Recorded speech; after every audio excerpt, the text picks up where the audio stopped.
I had a bad feeling about my own home, so I pretended to go on vacation, but I never left the city. Instead, I rented a rundown room across the street to watch my front door.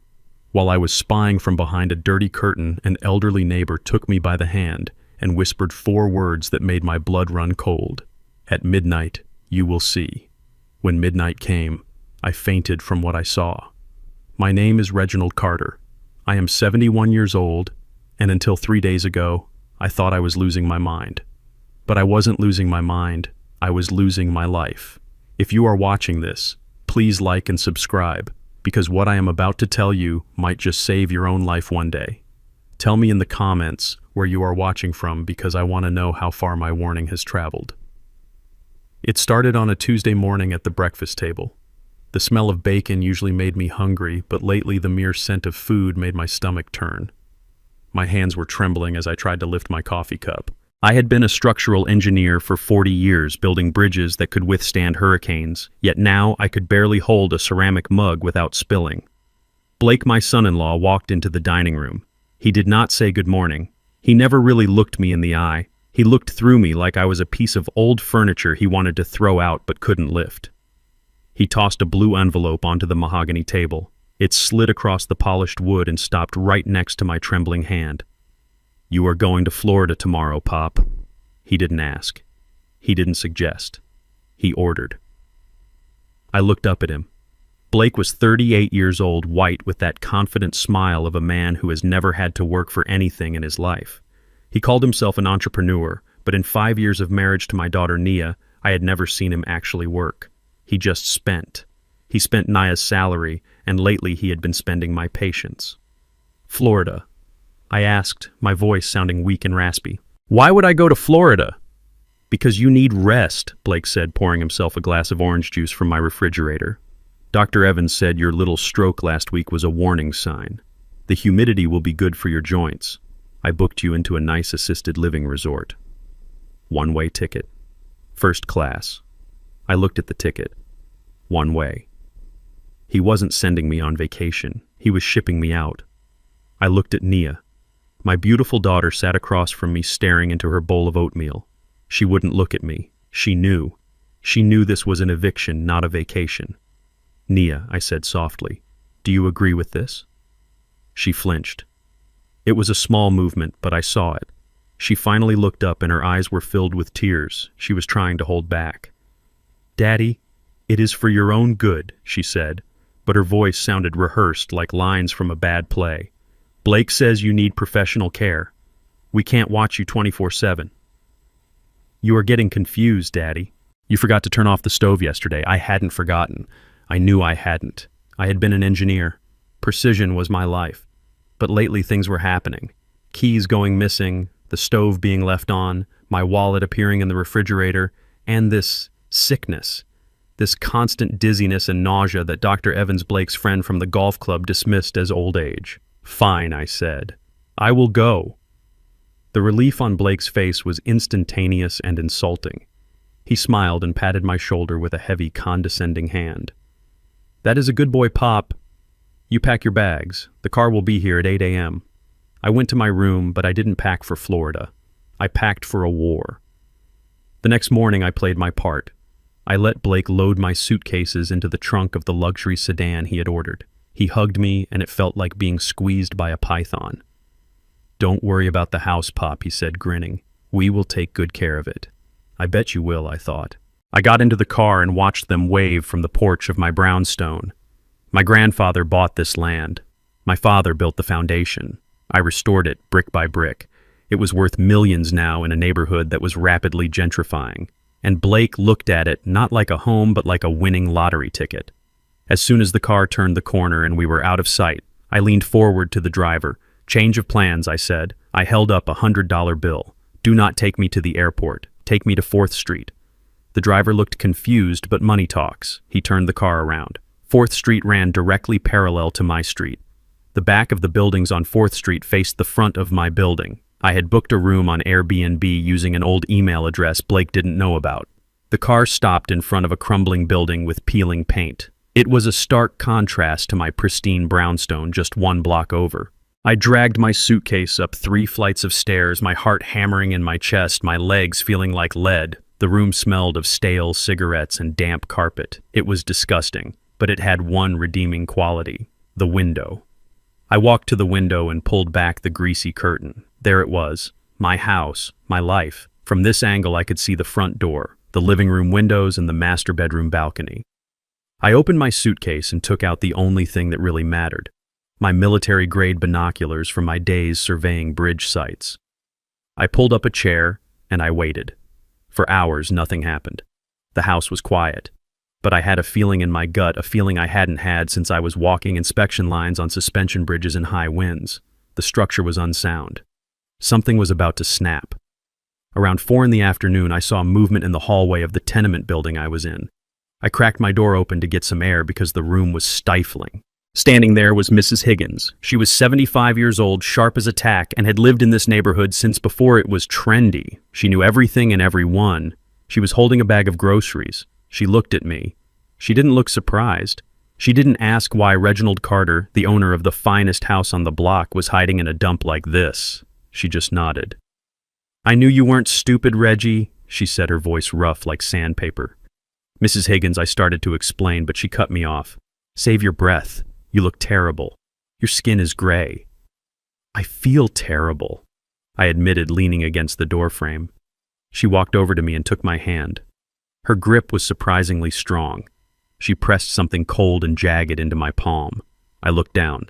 It was a rusty iron key. "That opens the old service gate in your back alley," she whispered. "The one your wife Beatrice, God rest her soul, used to use for the garden. Why are you giving me this, Mrs. Higgins?" She looked left, then right, down the empty hallway, then leaned in close. Her eyes were full of a fear I had never seen in her before. "Because you need to see. You need to get close. Your dog Buster didn't die of old age last week, Reggie. And you aren't sick from old age either." My blood ran cold. Buster, my German shepherd, had died suddenly 3 days ago. Blake said his heart just gave out. "What do you know?" I demanded, gripping her arm. She pulled away gently. "I can't say it here. Walls have ears, and that son-in-law of yours has eyes everywhere. But you take that key. Go to the back garden tonight. Wait in the hydrangeas." She started to walk away, then stopped and looked back. "At midnight, Reggie. At midnight you will see and you will understand everything, and God help you when you do." She disappeared into her apartment, leaving me standing in the hallway with a rusty key and a heart filled with terror. I went back to my window and raised my binoculars. The sun was setting.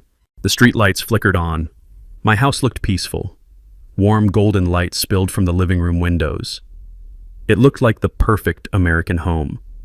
But as the hours ticked by, I watched the transformation. At 9 p.m., a van pulled up.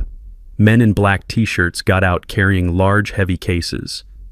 They weren't moving furniture. They were bringing equipment in. At 10 p.m., the luxury cars started arriving. Ferraris, Lamborghinis, Bentleys. They parked all along the street, blocking fire hydrants and driveways. I watched Blake open the front door. He wasn't wearing his usual casual clothes. He was wearing a tuxedo. He greeted the men getting out of the cars with handshakes and backslaps. He looked like the owner of the world. And then I saw Nia. My heart broke. She was standing by the door wearing a dress that was far too short, holding a tray of drinks. She wasn't greeting guests as a hostess. She was working. I looked at the clock. 11:30. Mrs. Higgins' words echoed in my mind. "At midnight you will see." I grabbed the rusty key, I grabbed my binoculars, I left the apartment and ran down the stairs, ignoring the dizziness, ignoring the pain in my joints. I crossed the dark alleyway that separated our streets. My hands were shaking so bad I could barely fit the key into the lock of the old iron gate covered in ivy. It groaned and clicked. I slipped inside my own backyard.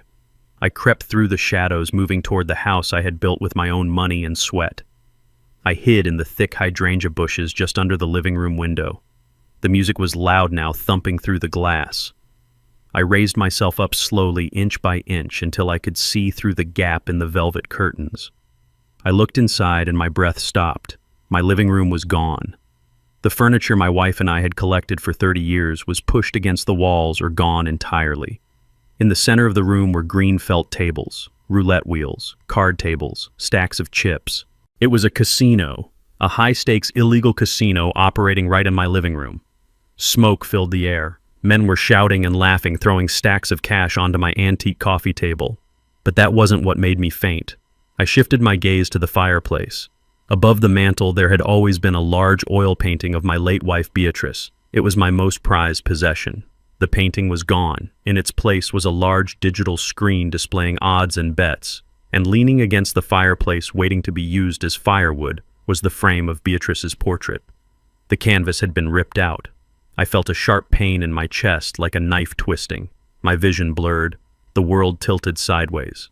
The last thing I saw before the darkness took me was Blake standing on a chair holding up my grandfather's gold pocket watch, auctioning it off to a man with a scar on his face. And then I hit the ground. I crouched there in the dirt behind the hydrangea bushes, and my knees popped with a sound that seemed loud enough to wake the dead. But nobody heard me because the noise coming from my house was deafening. It wasn't just music, it was a physical force shaking the very foundation I had poured with my own hands 40 years ago. The bass thumped against my chest, matching the frantic rhythm of my heart. I looked at the driveway and the street beyond. It looked like a luxury car dealership had exploded on my front lawn. There were Bentleys, Rolls-Royces, and customized sports cars parked on the grass, destroying the landscaping Beatrice had tended to for decades. These weren't the cars of friends or neighbors. These were the cars of predators, men who had so much money they didn't care whose lawn they ruined. I crept closer to the window, my breath forming small clouds in the cold night air. The curtains were drawn, but there was a gap just wide enough for me to see the nightmare unfolding inside. My living room, the place where I had taught Nia to read, the place where Beatrice and I had danced on our anniversaries, was gone. In its place was a den of vice that looked like it belonged in a movie about gangsters. The air inside was thick with cigar smoke hanging like a blue fog over the green felt tables. I saw men I didn't recognize, men with cold eyes and expensive suits throwing chips onto the tables. They were drinking from my crystal glasses, the ones we saved for Christmas, and ashing their cigars on my hardwood floors. I watched a man spill red wine on the Persian rug Beatrice had inherited from her mother.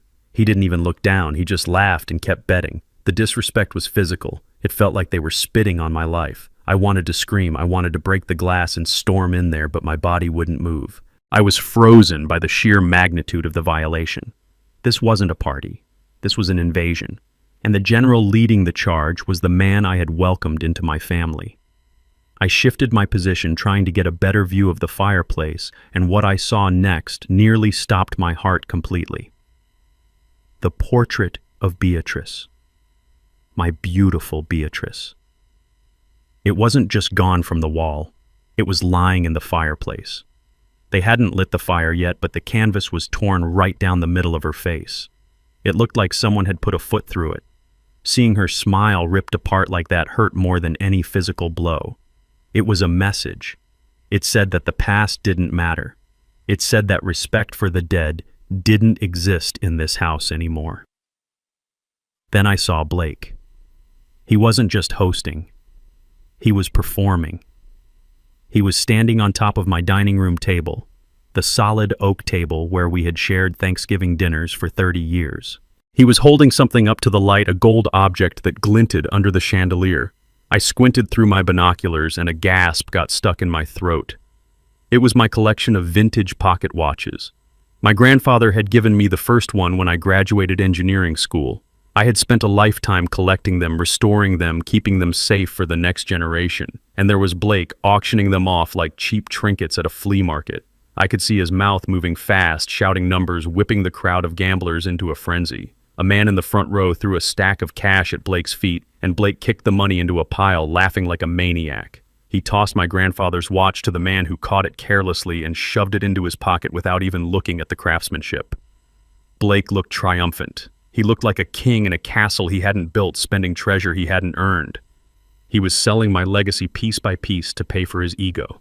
But the worst was yet to come. I saw movement near the kitchen door and my eyes shifted. A woman walked out carrying a tray of high-end liquor bottles. For a second, I didn't recognize her. She was wearing a dress so short it barely covered her hips, a skimpy red thing that looked cheap and degrading. She had heavy makeup on, trying to hide the exhaustion in her eyes. It was Nia, my daughter, the girl I had put through college, the woman who was a qualified architect. She wasn't an architect tonight. She was a waitress, a servant in her own father's house. I watched a man grab her arm as she passed by. He whispered something in her ear and laughed. Nia didn't slap him. She didn't pull away. She forced a smile, a terrible, broken smile, and poured him a drink. Seeing that smile broke me. It was the smile of someone who had given up, someone who had been beaten down until they had no dignity left. Blake had reduced my brilliant, strong daughter to a prop in his twisted game. He had stripped her of her pride, just as he had stripped my house of its memories. The rage rose up in my throat, bitter and hot, like bile. I started to stand up. I didn't care if I was old. I didn't care if I was outnumbered. I was going to kill him. But as I tried to rise, a sudden explosion of pain detonated in my chest. It wasn't like anything I had felt before. It wasn't just a heart attack. It felt like my blood had turned to acid. The dizziness that Dr. Evans had dismissed as old age came back with the force of a tidal wave. My vision blurred violently, turning the bright lights of the casino into streaks of neon fire. My legs gave out instantly. I collapsed backward, crashing into the thicket of rose bushes Beatrice had planted along the wall. The thorns tore through my shirt, digging into my skin like 100 tiny knives, but I couldn't feel the sting. All I could feel was the crushing weight on my chest and the fire in my veins. The poison. I realized it then with a clarity that was terrifying. I wasn't sick. I was being poisoned. The nausea, the weakness, the tremors, it was all part of the plan. And tonight the shock had accelerated it. I lay there tangled in the thorns, blood seeping from the scratches on my arms and face. I couldn't move my limbs, my body was shutting down. But my eyes refused to close. They were locked on that window, staring into the hell that my home had become. I could still see Blake laughing on the table. I could still see Nia's dead smile. I tried to shout, but only a gurgle of blood and saliva came out. I was dying in the dirt outside my own house while the man who killed me sold my life to strangers. The darkness began to creep in from the edges of my vision, but I fought it. I had to see. I had to remember. Because if I survived this, I would make sure he paid for every single thing he had broken tonight. I woke up gasping for air like a man surfacing from a deep dive. My chest felt bruised and heavy, and my head was pounding with a rhythm that matched the ticking clock on the wall. I wasn't in the dirt anymore. I was lying on a floral sofa that smelled of lavender and old dust. Mrs. Higgins was sitting in her rocking chair watching me with eyes that had seen too much history to be surprised by cruelty. She didn't ask how I felt. Instead, she reached into her apron pocket and tossed a small amber glass bottle onto the coffee table. It spun and stopped right in front of my face.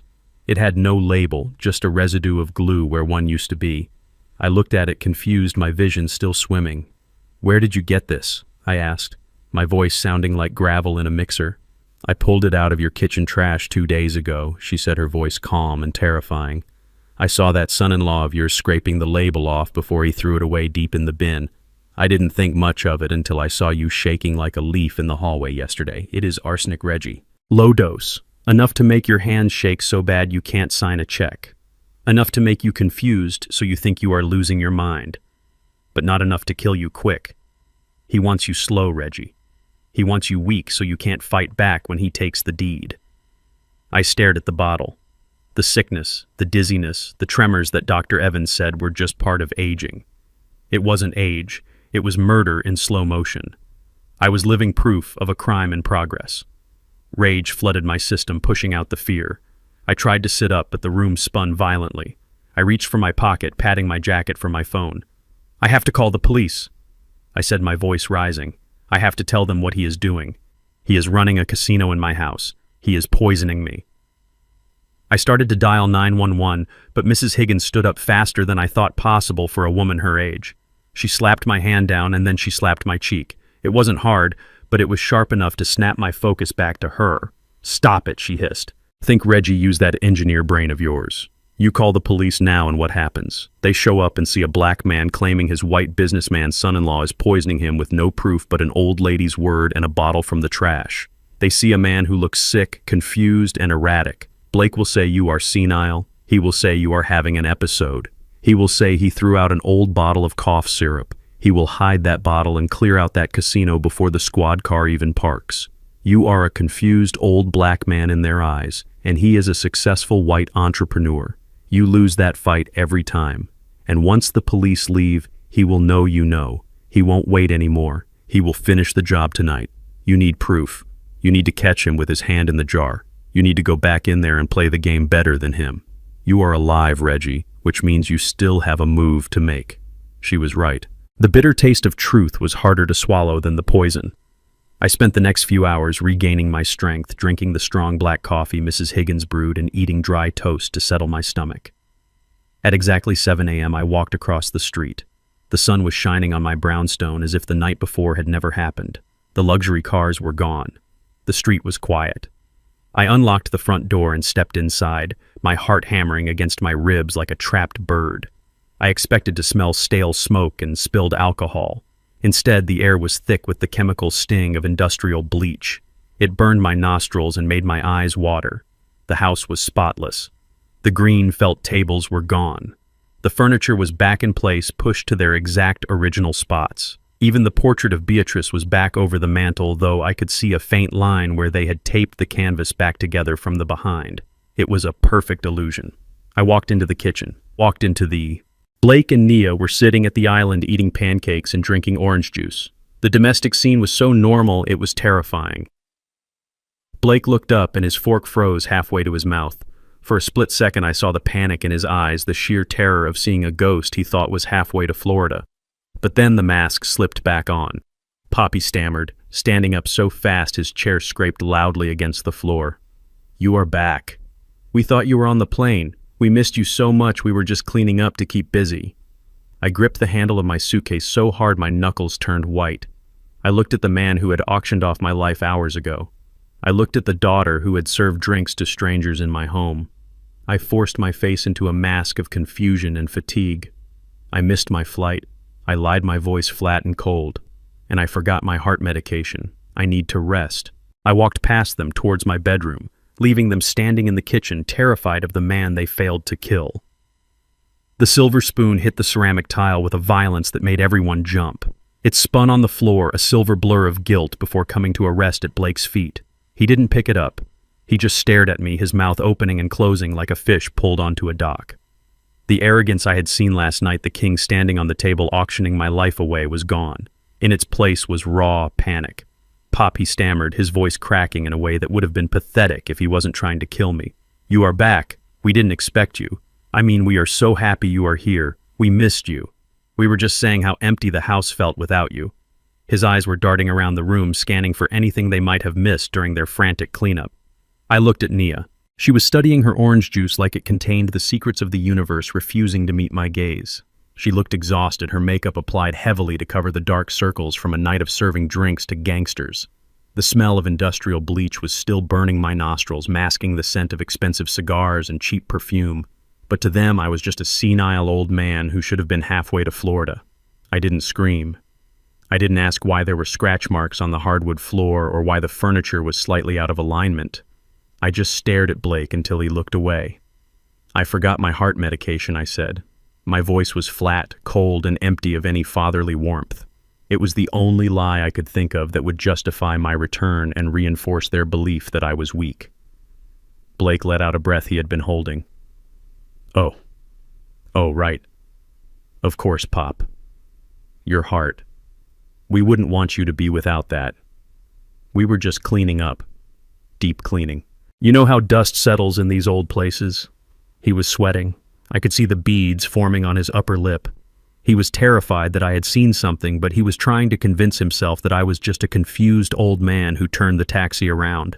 I didn't give him the satisfaction of a response. I walked past him, my shoulder brushing against his arm. He flinched as if he expected me to strike him. I wanted to. God knows I wanted to wrap my hands around his neck and squeeze until the truth came out. But I kept walking. I had to see the damage. I had to see what else they had taken from me. I walked down the hallway and my legs felt heavy, not from age, but from the burden of carrying this hatred. The hallway looked normal to a stranger, but I built this house. I knew every inch of it. I knew how the floorboards creaked and how the light hit the walls. The family photos on the wall were tilted just a fraction of a degree to the left. They had been taken down and put back up in a hurry. I reached my bedroom door. My sanctuary. The place where Beatrice and I had whispered our secrets in the dark and planned our future. I pushed the door open and stepped inside. The room was freezing. The window was open, likely to air out the smoke from whatever they had been doing in here. The bed was made with military precision, too perfect, too tight. The air smelled of unfamiliar cologne. Blake had been in here. He had been rooting through my life, violating my privacy in the one space that was supposed to be mine alone. I walked over to the closet. My clothes were pushed to the side. Boxes of old letters were overturned. They hadn't even tried to be careful in here. They thought I was gone for good. They thought they had time to stage the room later. I went straight to the large oil painting of the Brooklyn Bridge that hung on the far wall. It was a painting Beatrice had bought me for our 10th anniversary because she knew how much I loved the engineering of it. I gripped the frame and swung it open. Behind it was my wall safe. It wasn't locked. The digital keypad had been drilled through a crude and violent job that ruined the mechanism. The door hung open like a broken jaw. I looked inside and felt a hollow ache in my chest. Empty. The deed to the house, the life insurance policies, the bonds I had bought for Naya's future children. Everything was gone. They hadn't just thrown a party. They had liquidated me. They had stripped the meat from the bone. I ran my hand along the cold metal of the empty safe. This was why they needed me gone. This was why they needed me declared incompetent.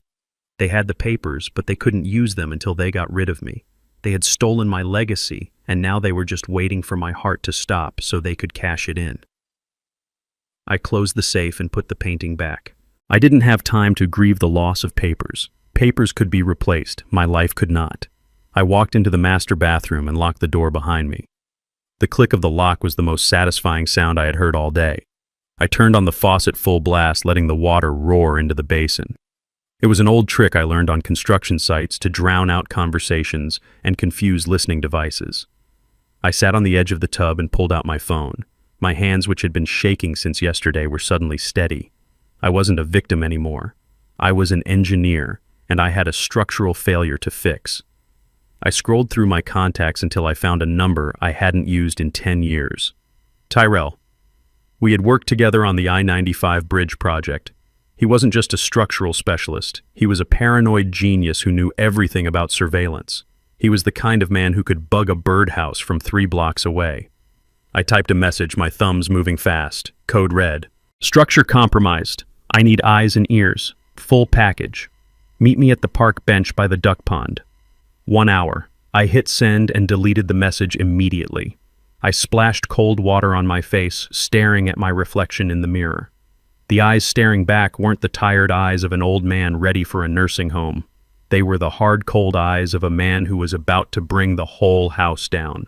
I dried my face, unlocked the door, and walked back out into the lion's den. I had an hour to get out of the house without raising suspicion. I had to play the part. I had to be the confused, sick old man one last time before I became their worst nightmare. I grabbed my chest, let out a small wheeze, and shuffled toward the kitchen where my executioners were waiting. I walked back into the house, clutching a small paper bag from the pharmacy, which was my cover for meeting Tyrell. Inside the bag, hidden under a box of aspirin, were 3 tiny devices that looked exactly like standard Phillips head screws. Tyrell had come through. I put on my best performance of a shuffling, confused old man because nobody suspects the elderly of espionage. I wandered into the living room, muttering about looking for my reading glasses while my hand slipped into my pocket. Blake was on the patio smoking a cigar with his back to the glass, so I had a window of opportunity. I leaned against the door frame of the kitchen and swapped a screw on the light switch plate. It took 4 seconds. 1 down. I shuffled to the living room, running my hand along the bookshelf, feigning balance issues. I swapped a screw on the mounting bracket of the flat-screen TV. 2 down. The last one was the most dangerous. I needed eyes in the hallway right outside their bedroom. It was high up on the smoke detector.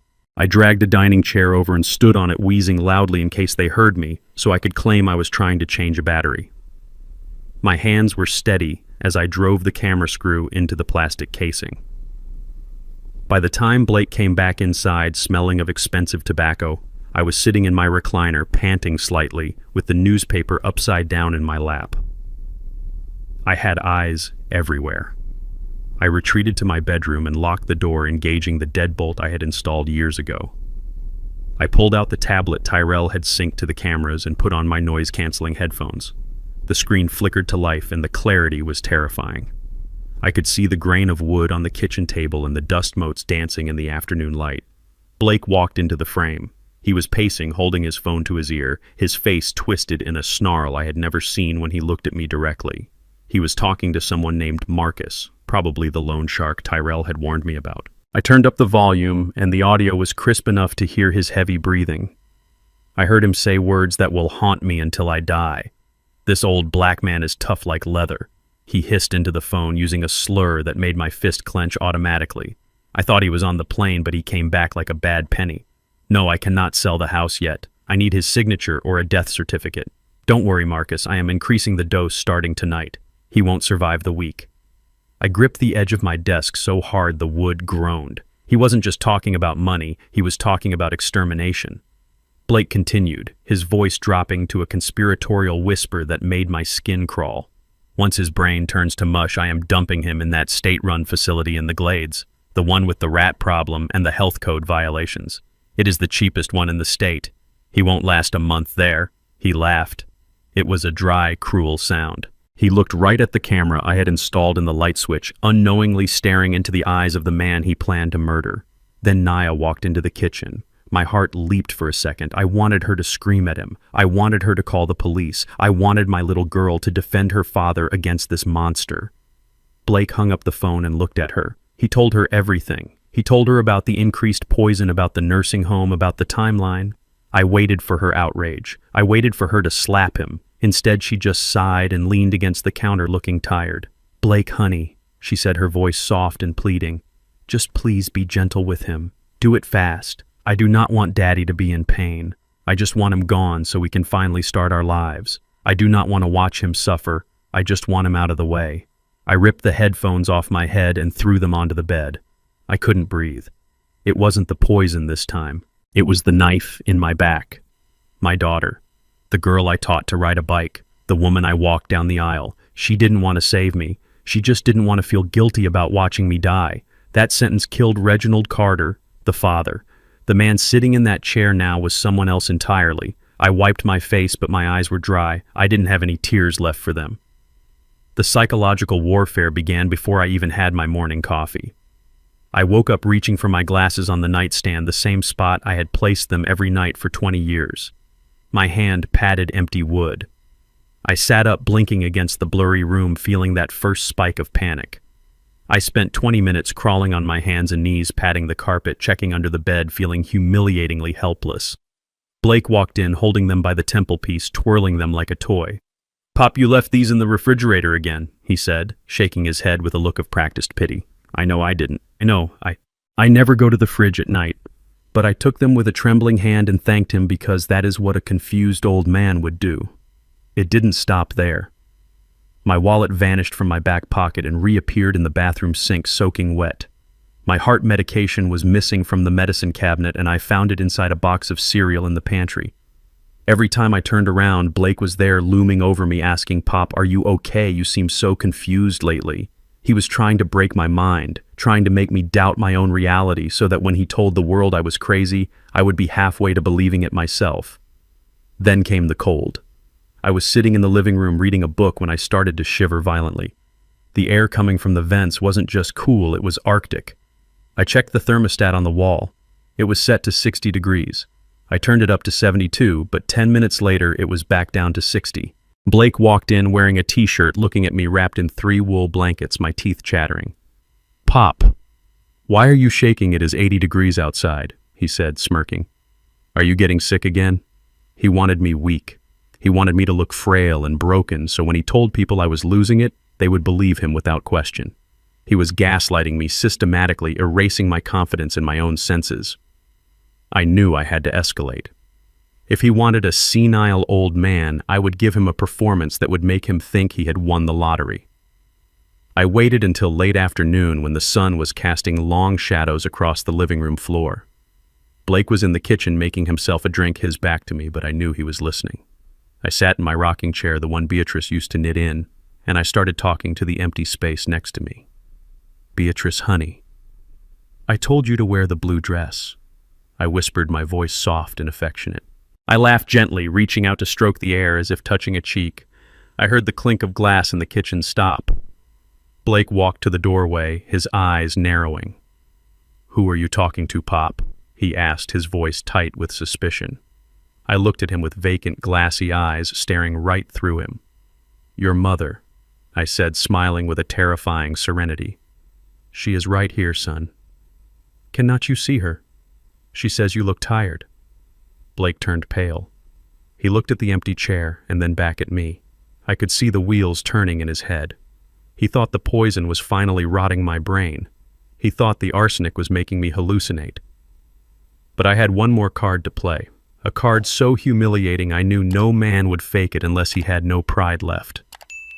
I filled a small water bottle from the bathroom tap and hid it in my pocket uncapped. I walked into the hallway where Blake was standing, still looking at the empty chair. I stopped mid-stride, squeezed the bottle in my pocket, and let the warm water soak the front of my trousers. I looked down at the dark stains spreading on my beige pants and then looked up at Blake with sheer terror and shame. I had an accident," I stammered, letting my chin quiver. "I didn't feel it coming, son. I am sorry. I am so sorry." The look of disgust on Blake's face was instantaneous and absolute. He stepped back as if I were contagious, shielding his expensive shoes from the imaginary urine. "Oh God, Pop," he groaned, covering his nose even though it was just water. "That is disgusting. Go change. Just go change right now." He didn't offer to help. He didn't show an ounce of compassion or concern for his father-in-law. He just turned around and pulled out his phone, his fingers flying across the screen. I retreated to my room, walking with the shuffle of a broken man. But as soon as I closed the door, I pressed my ear against the wood. I heard him dialing frantically. "Dr. Evans, it is Blake," he said, his voice urgent and triumphant. "You need to come tomorrow. The old man is gone. Completely gone. He is hallucinating, talking to dead people, wetting himself in the hallway. He cannot take care of himself anymore. We need those papers signed now. Tomorrow morning. Yes, I will pay double. Just get here." I leaned against the doorframe and smiled a cold, hard smile. He had swallowed the bait, hook, line, and sinker. He thought he was winning. He thought I was broken. He didn't know he had just invited a witness to his own destruction. Tomorrow wasn't going to be my end. It was going to be the beginning of his. He was bringing a doctor into a house rigged with cameras to examine a man who was sharper than he had ever been. He was digging his own grave and handing me the shovel. The house was silent, but it wasn't the silence of peace. It was the silence of a prison holding its breath. The digital clock on my nightstand read 2:14 a.m. I knew Blake checked the hallway camera every hour on the hour because he was paranoid about me wandering, but he didn't know about the blind spot in the guest bedroom window. I moved with the precision that had defined my 40-year career as a structural engineer. I didn't open the window because the sash was wired to the alarm system Blake had installed yesterday. Instead, I went for the frame itself. I pulled a small flathead screwdriver from the hem of my pajama pants where I had sewn it earlier. I worked the screws out of the molding one by one, catching them in my hands so they wouldn't hit the floor. Beatrice always said my hands were steady enough to defuse a bomb, and tonight they had to be. I removed the entire interior casing, exposing the counterweights inside the wall. I gently lifted the sash out of its track, bypassing the magnetic sensor completely. It was a trick I learned retrofitting historic buildings in the 80s. I slipped through the opening and lowered myself onto the trellis of ivy Beatrice had planted. My joints screamed in protest, but I gritted my teeth and climbed down, landing softly in the mulch. I didn't look back. I moved through the shadows of the alley, avoiding the streetlights until I reached the main avenue where I hailed a night cab. I gave the driver an address in the financial district. 20 minutes later, I was standing in the lobby of a glass and steel tower staring at the directory. Aisha Thorne. She had been Beatrice's lawyer, fierce, brilliant, and absolutely terrifying to anyone who crossed her. I had called her emergency line from the park. She was waiting for me. I rode the elevator to the 42nd floor, my reflection in the chrome doors showing a tired old man in a trench coat over pajamas. But my eyes were burning with a cold fire. Aisha met me at the glass doors of her firm. She didn't ask why I looked like a fugitive. She just led me to her corner office and poured me a glass of water. Her desk was covered in files she had pulled since my call. She looked at me with eyes that were sharp and assessing. "Reginald," she said, her voice clipped and professional. "You were right to come. I pulled the credit reports, but I found something much worse." She turned her monitor around so I could see. It was a digital copy of a loan application submitted 12 hours ago. It was a request for a hard money loan against my brownstone for $1 million. But it wasn't the amount that made my stomach turn, it was the signature line. It was signed by Blake as temporary guardian of Reginald Carter. I stared at the screen, feeling the blood drain from my face. "He hasn't even gotten the court order yet," I whispered, my voice trembling with rage. "How did he do this?" Aisha tapped a document on the screen. "He filed an emergency ex parte motion this afternoon, claiming you are an immediate danger to yourself and others. He included a sworn affidavit from a Dr. Evans stating you are in the advanced stages of dementia and require secure facility placement. Based on that affidavit, the bank pre-approved the loan pending the final judge's signature tomorrow morning. He is leveraging your life, Reginald. He is cashing you out before you are even dead." The level of betrayal was physical. It felt like a punch to the gut. He wasn't just stealing my money, he was stealing my identity, my autonomy, my very right to exist as a competent human being. He had reduced a lifetime of hard work and intelligence to a rubber stamp on a loan document. He was going to take the house my father paid for with sweat and blood and turn it into gambling chips. Aisha looked at me, her expression hardening. "We can stop the loan," she said. "I can file an injunction right now, but that tips our hand. If we stop the money, he will know you are lucid. He will know you are fighting back." I shook my head slowly. "No. Let him think he has won. I want him to walk into that bank tomorrow thinking he is the king of the world. I want to see the look on his face when the floor drops out." Just then, the burner phone I had bought from Mrs. Higgins buzzed in my pocket. The sound was loud in the quiet office. I pulled it out. It was Dr. Vance, my real doctor, the one I had snuck out to see yesterday for the blood work. I put it on speakerphone. "Reginald, are you safe?" Dr. Vance asked, his voice tight with urgency. "I am safe," I said. "I am with my lawyer." "Good, because you need to be. The toxicology report just came back from the lab. I had them run it twice because I didn't believe the numbers.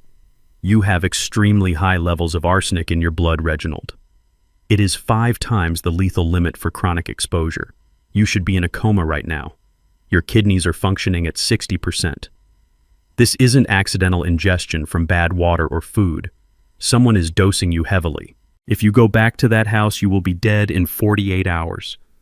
The room went dead silent. Aisha looked at me, and for the first time, her professional mask slipped, revealing genuine horror. Arsenic, the poison of choice for cowards. It explained everything, the metallic taste in my mouth, the nausea, the shaking hands. He wasn't just gaslighting me, he was actively killing me while smiling in my face. "This is attempted murder," Dr. Vance continued. "I am required by law to report this to the police. I need to call them now." "No," I said sharply, "not yet. Give me 24 hours. "Reginald, this is crazy," Dr. Vance argued. "You are walking back into a death trap." "I am not walking into a trap," I said, my voice steady and cold. "I am the trap. If the police go there now, he claims it was an accident. He claims I took something by mistake. He has a crooked doctor to back him up. I need him to sign that paper tomorrow. I need him to commit the fraud. I need him to try to finish the job while the cameras are rolling." I looked at Aisha. She nodded slowly, understanding the game. I hung up the phone. I stood up and walked to the window, looking out at the city lights. I felt a strange calm settle over me. The fear was gone. The hesitation was gone. The man who walked out of that office wasn't a victim. He was an executioner waiting for the dawn. I leaned over Aisha's desk, staring at the document that was supposed to sign my life away. It was a durable power of attorney giving Blake full control over my assets, medical decisions, and housing. At the bottom was my signature. To a bank teller or a judge, it looked authentic. The loop of the C was right. The sharp finish on the T was there. But Blake had made one fatal mistake. He didn't know he was forging the signature of a structural engineer. I pulled a protractor from my pocket, a habit from 40 years on job sites that I never broke. I laid it over the paper. "Look at the capital R," I said, my voice low and steady. "When I sign my name, I always cross the vertical line of the R at exactly 45 degrees. It is muscle memory. It is geometry. I have done it that way since drafting school." I tapped the forgery. "This line is at 30 degrees. It is too steep. It lacks the precision of a man who respects the math." Blake traced this from an old birthday card or a check, but he didn't understand the mechanics of the hand that wrote it. He tried to steal my name, but he only stole the image of it. He missed the soul.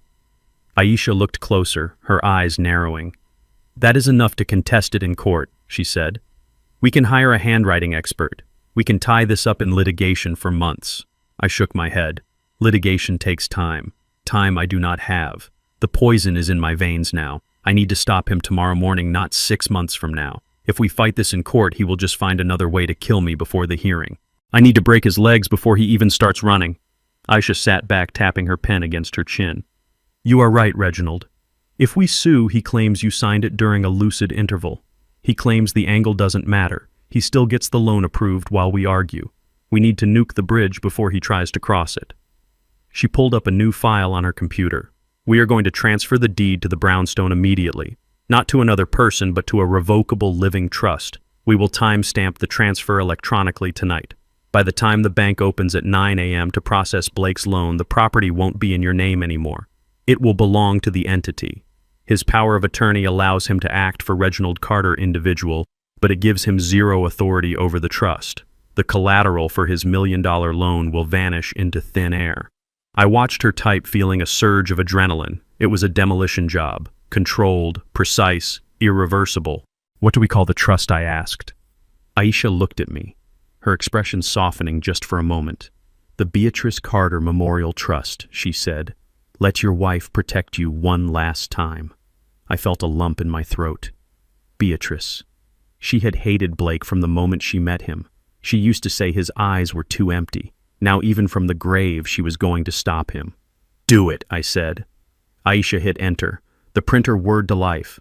I signed the documents, my hand steady, my R crossing at exactly 45 degrees. We notarized it right there in the office with her paralegal who had come in late. The electronic filing confirmation popped up on the screen at 3:18 a.m. It was done. When Blake walked into that bank tomorrow, he wouldn't be holding a golden ticket. He would be holding a handful of ash. He would try to sell a house that no longer existed on his radar. I left Aisha's office with a copy of the trust document folded inside my jacket pocket right next to my heart. The city was quiet, the kind of deep silence that only happens right before the sun breaks. I took a cab to the corner of my block and walked the rest of the way through the alley. The ivy trellis was harder to climb going up.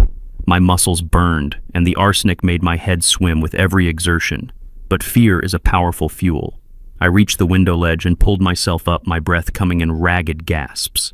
I slid through the opening and into the guest bedroom. It smelled of the bleach they had used to clean the casino away. I worked fast, reversing my engineering. I slid the sash back into the counterweights. I replaced the interior casing. I screwed every screw back into its original hole, wiping the heads to remove any scratches. I even dusted the sill to hide my footprints. I was a ghost haunting my own house. I crept back to the master bedroom. The door was still locked just as I had left it.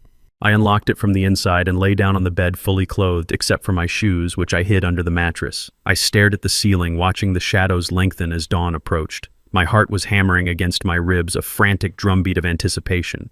Down the hall, I heard a floorboard creak. Blake was waking up. He was probably checking his phone, smiling, thinking about the $1 million he was going to steal in a few hours. He didn't know the house he was sleeping in wasn't mine anymore. He didn't know the trap had already snapped shut. I closed my eyes and slowed my breathing, preparing for the performance of a lifetime. The game was set. The pieces were moving. And I was ready to watch him fall. The smell of roast beef filled the dining room, but to me it smelled like a funeral parlor. Blake had insisted on cooking. He called it a celebration dinner, a welcome home feast for the father he loved so much. He had set the table with Beatrice's good china, the plates with the gold rims that we only used for Thanksgiving. It was a desecration. I sat at the head of the table, my hands resting on the white tablecloth, trying to control the tremors that were partly from the arsenic already in my system and partly from the sheer rage boiling in my gut.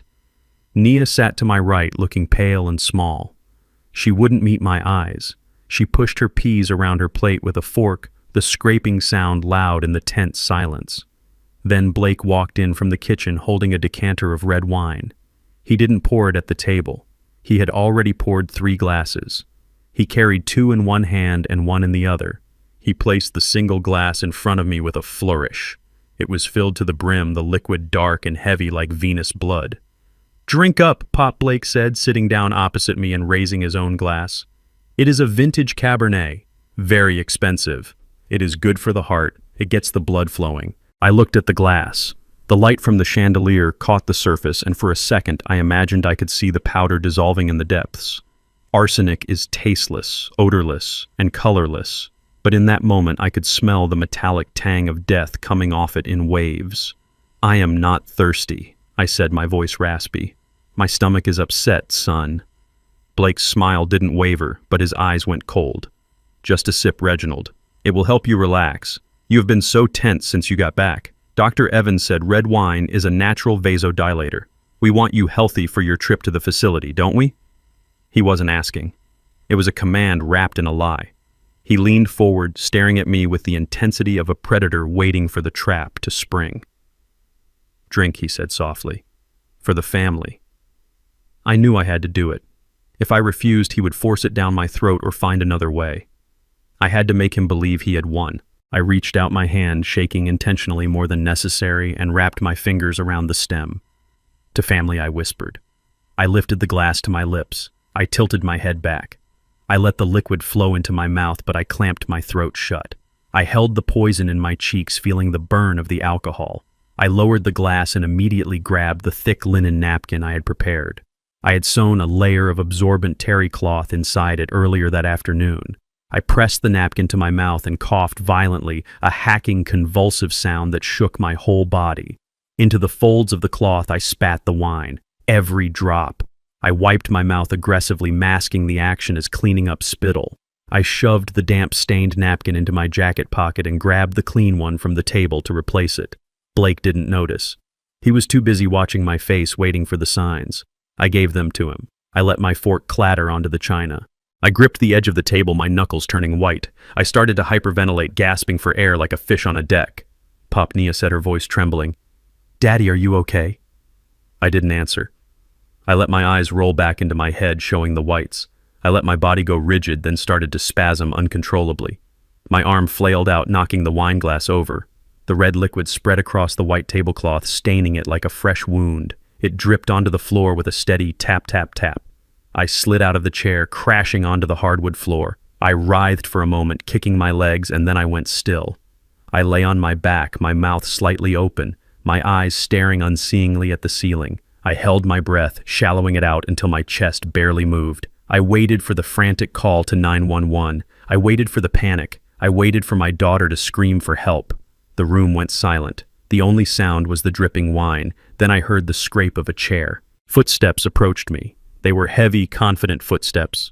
Blake stood directly over me. I could see the toes of his Italian leather shoes inches from my face. He didn't kneel. He didn't check for a pulse. He didn't check to see if I was choking. He chuckled. It was a low, dry sound devoid of any humanity.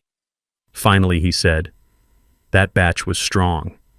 He nudged my leg with his foot like he was checking a dead raccoon on the side of the road. "I think he is gone, or close enough. The brain damage from a seizure this bad will be permanent. He will be a vegetable by morning." I lay there frozen, screaming inside my own mind. He wasn't scared. He was relieved. He had just watched a man collapse, and his only reaction was to calculate the timeline. Nia Blake said, his voice sharp and authoritative, "Stop crying. We knew this was coming. He was old. He was sick. We just helped nature along." "I cannot look at him." "Blake," Nia sobbed, but she didn't move to help me. She didn't come to my side. She stayed in her chair, paralyzed by her own weakness. "You do not have to look," Blake said. "Just go get the folder from the study, the one with the admission forms. We need to have everything ready for the paramedics when we call them in the morning. We will say we found him like this. Rigor will set in by then, but Dr. Evans will sign off on the time of death. We are clear. Wait until morning." They were going to leave me on the floor all night. They were going to let me die slowly while they slept upstairs. "Go," Blake ordered. "Pack his bag. We are shipping him out at dawn. Alive or dead, he leaves this house tomorrow." I heard Nia's chair scrape. I heard her footsteps retreating, running up the stairs, away from the guilt, away from her father. She didn't look back. She left me there. Blake lingered for a moment longer. He leaned down and whispered to my unmoving face. "You should have stayed on the plane, Reggie. You could have died in the sun. Now you die on the floor. He stood up, turned off the lights, and walked out of the room whistling. I lay in the dark, listening to him climb the stairs, listening to the house settle around me. My heart was breaking not from the poison, but from the truth. My family wasn't just flawed. They were evil. And as I lay there on the cold wood, soaking in the silence, I made a promise to the darkness. They wanted a body. Tomorrow morning I would give them one, but it wouldn't be the one they expected. The morning sun hit my face like a spotlight, but I kept my eyes half closed, letting my head loll to the side against the cold leather of the car seat. Blake was driving fast, weaving through traffic with the desperation of a man running out of time. He had dragged me out of bed at 6 a.m., dressing me like a rag doll in a suit that hung loosely on my frame because of the weight I had lost from the poison. I didn't resist. I let my limbs hang heavy. I let a line of drool escape the corner of my mouth. I was giving him exactly what he wanted to see, a broken, empty shell of a man. We pulled up to a nondescript office building downtown, the kind with tinted windows and no name on the door. This wasn't my lawyer's office. It was a place where money changed hands in the dark. Blake hauled me out of the car, gripping my arm so hard I knew it would leave bruises. He practically carried me into the lobby, his breath coming in short, agitated puffs. We went into a small conference room that smelled of stale coffee and toner ink. A woman sat behind a large mahogany table. Her nameplate read, Ms. Perkins, Notary Public. She looked up and her eyes widened when she saw me. I made sure to stumble, dragging my left foot as if the stroke Blake had invented was real. I sank into the chair opposite her, letting my head drop forward onto my chest. Blake sat down next to me, radiating a nervous energy that made the air hum. He slid a stack of documents across the table. "We are in a bit of a hurry, Ms. Perkins," he said, flashing a charming smile that didn't reach his predatory eyes. "My father-in-law is not feeling well today, but we need to get these loan documents finalized for his medical care. It is an emergency." Ms. Perkins looked at me, then back at Blake. She hesitated, holding her pen in midair. "Mr. Carter," she asked softly, "do you understand what you are signing today? This is a deed of trust transferring substantial equity." I let out a low moan and muttered something unintelligible about Beatrice and the garden. I saw Ms. Perkins wince. She looked at Blake with clear discomfort. "Sir, he doesn't seem lucid. I am not comfortable notarizing this without a medical certificate." Blake slammed his hand on the table just hard enough to startle her. "I have the power of attorney right here," he hissed, sliding another paper forward. "And here is the affidavit from Dr. Evans stating he is competent but physically frail. Do your job." "We are paying for a rush service, not a moral lecture." Ms. Perkins shrank back, intimidated. She picked up the stamp. She was going to do it. She was going to sign my life away because she was afraid of the white man in the expensive suit. Blake grabbed the pen and positioned it over the signature line. He looked at me with a mixture of disgust and triumph. "This is it, Reggie," he whispered so only I could hear. "Goodbye, Brownstone. Hello, nursing home." He pressed the tip of the pen to the paper. The ink started to bleed into the fiber. He was 1 second away from stealing $1 million, 1 second away from erasing my legacy. I held my breath, waiting for the thunder, and then it struck. Blake's phone rang. It wasn't a normal ringtone.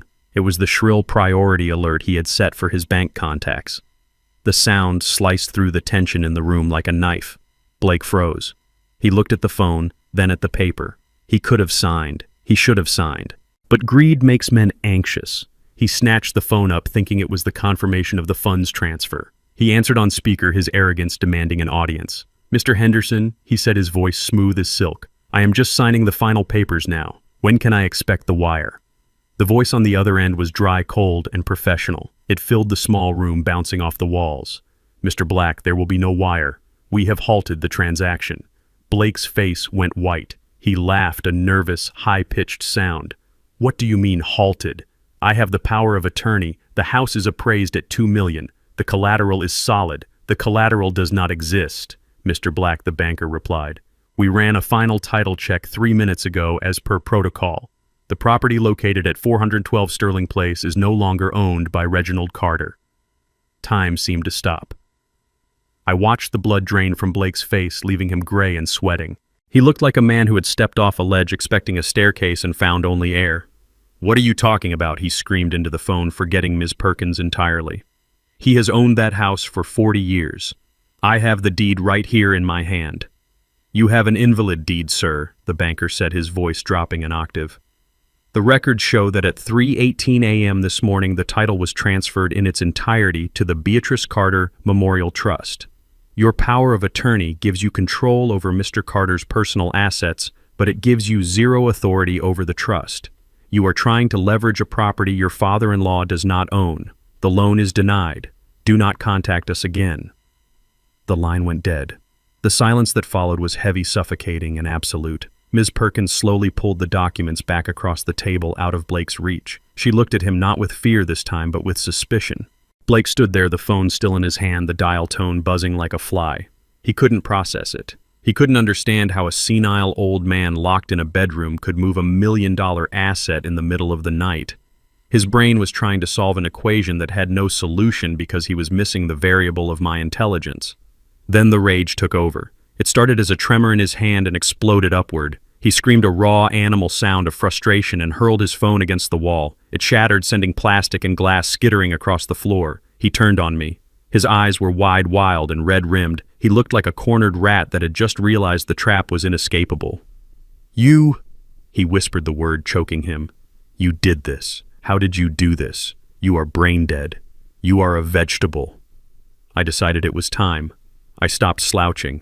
I engaged my core muscles and sat up straight, my spine aligning against the back of the chair. I lifted my head, which had been hanging heavy on my chest. I took a deep breath, inhaling the stale air of the office, and exhaled the persona of the victim. I reached into my pocket and pulled out a handkerchief, wiping the drool from my chin with a slow, deliberate motion. Then I looked at him. I didn't blink. My eyes weren't cloudy or confused. They were clear, sharp, and cold as the steel of the bridges I used to build. I let the silence stretch, letting him see the man he had really been dealing with. I let him see the engineer who calculated loads and stresses for a living. I let him see the father whose heart he had broken. I leaned forward, resting my elbows on the mahogany table, my gaze locking onto his terrified eyes.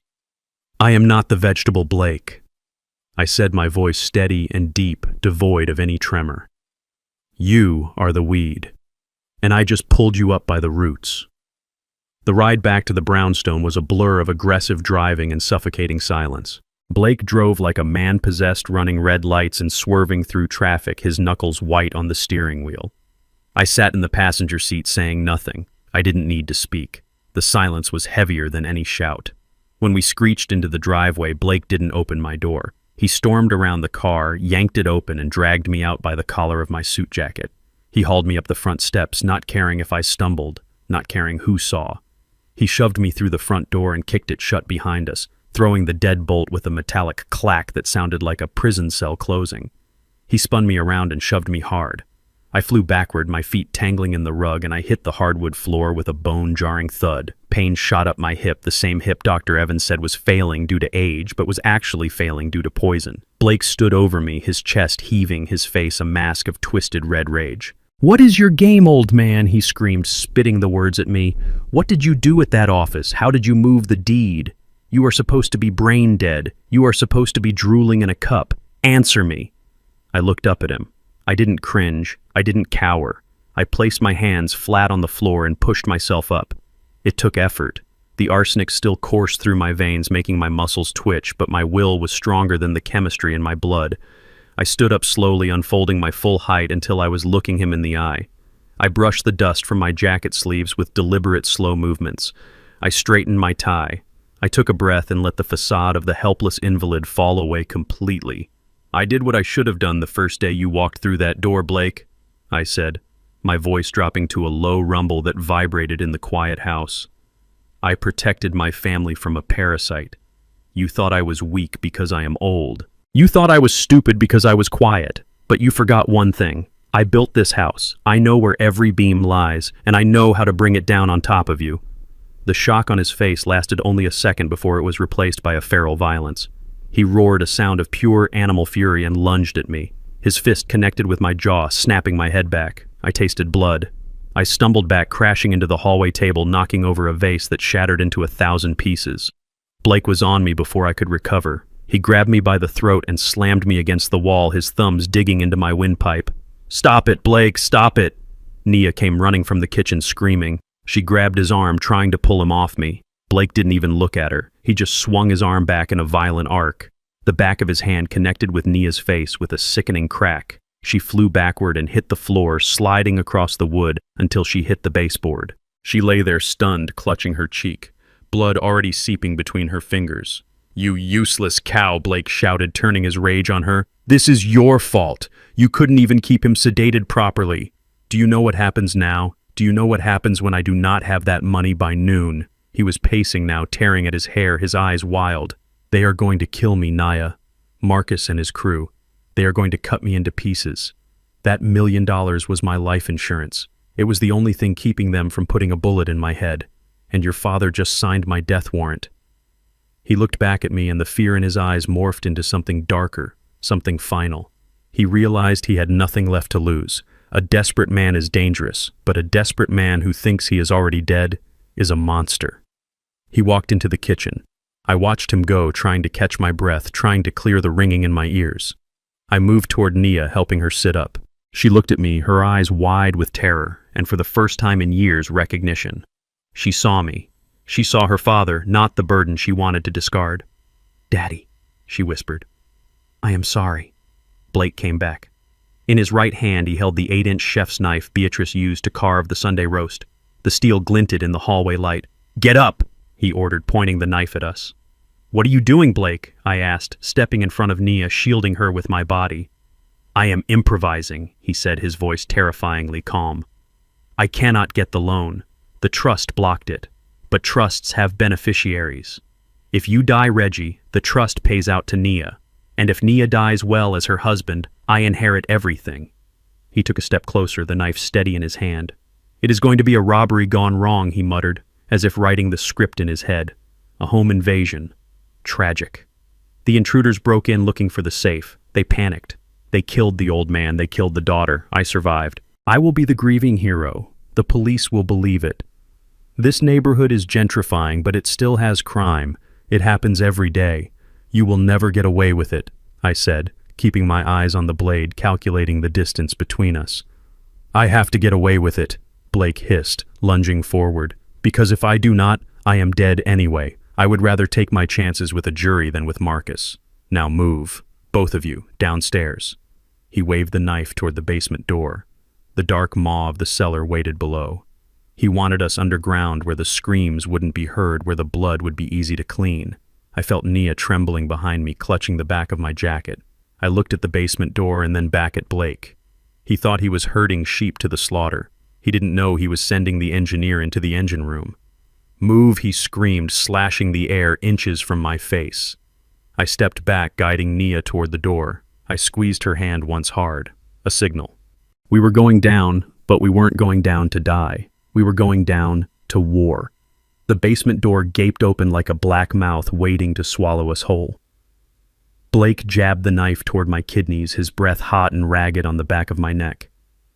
He was losing control, unraveling into a creature of pure instinct and violence. He thought he was marching us to our execution, but he had forgotten who built this house. He had forgotten that I spent 40 years calculating structural integrity and failure points. I knew exactly where the weak spots were, and right now the weak spot was his arrogance. I stumbled on the threshold, feigning a weakness I no longer felt. My hand slipped into my jacket pocket, my fingers closing around the cold aluminum canister Mrs. Higgins had pressed into my palm 3 nights ago. It was military-grade pepper spray, the kind postal workers use for aggressive dogs. Blake stepped closer, raising the knife for a final shove. That was his mistake. He got too close. I spun around my movement fluid and fast-powered by a surge of adrenaline that burned through the arsenic in my veins. I didn't hesitate. I didn't warn him. I aimed for the eyes and pressed the trigger. The stream of orange liquid hit him point-blank in the face. Blake screamed a sound that wasn't human. It was the shriek of a blinded animal. He dropped the knife, clutching his face with both hands, clawing at his own skin as the chemical burn set in. He staggered back, crashing into the hallway wall, blindly swinging his fists at the empty air. "Run!" I shouted to Nia, grabbing her wrist. Her eyes were wide with shock, her body frozen. I didn't have time to be gentle. I yanked her forward, dragging her through the doorway and down the wooden stairs. She stumbled, her heels clattering on the steps, but I kept my grip iron tight. We hit the concrete floor of the basement, and I immediately spun around to the door. This wasn't a standard interior door. 2 years ago, I had reinforced it with a steel core and heavy-duty deadbolts. I told Blake it was for fire safety, but really, it was because I never trusted the world outside. I slammed the heavy door shut and threw the 3 locking mechanisms into place. The solid thud of the steel bolts sliding home was the most beautiful sound I had ever heard. We were locked in. But more importantly, he was locked out. Upstairs, the house shook. Blake had recovered enough to find the door. He threw his entire body weight against it, screaming obscenities that vibrated through the wood. He kicked and pounded his fists, drumming a frantic rhythm of rage and pain. "Open this door," he shrieked, his voice cracking.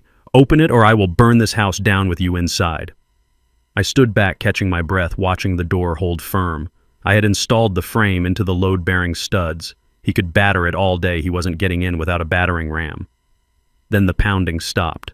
For a moment there was silence, heavy and suffocating. Then I heard him pacing above us, his footsteps heavy and uneven. I heard him shouting, but not at us. He was on the phone. I moved to the ventilation duct that ran along the basement ceiling, knowing it carried sound from the kitchen directly down here. I gestured for Nia to be quiet. "Marcus," he was yelling, his voice trembling with a mix of agony from the pepper spray and sheer terror. "Get here. Now. Yes, I have them. They are trapped in the basement. No, I do not have the money. The bank fell through, but the old man has a safe down there. He has cash. I know he does. Just come. Bring the boys. Tear the place apart. I do not care. Just get me out of this." He hung up and kicked the door again.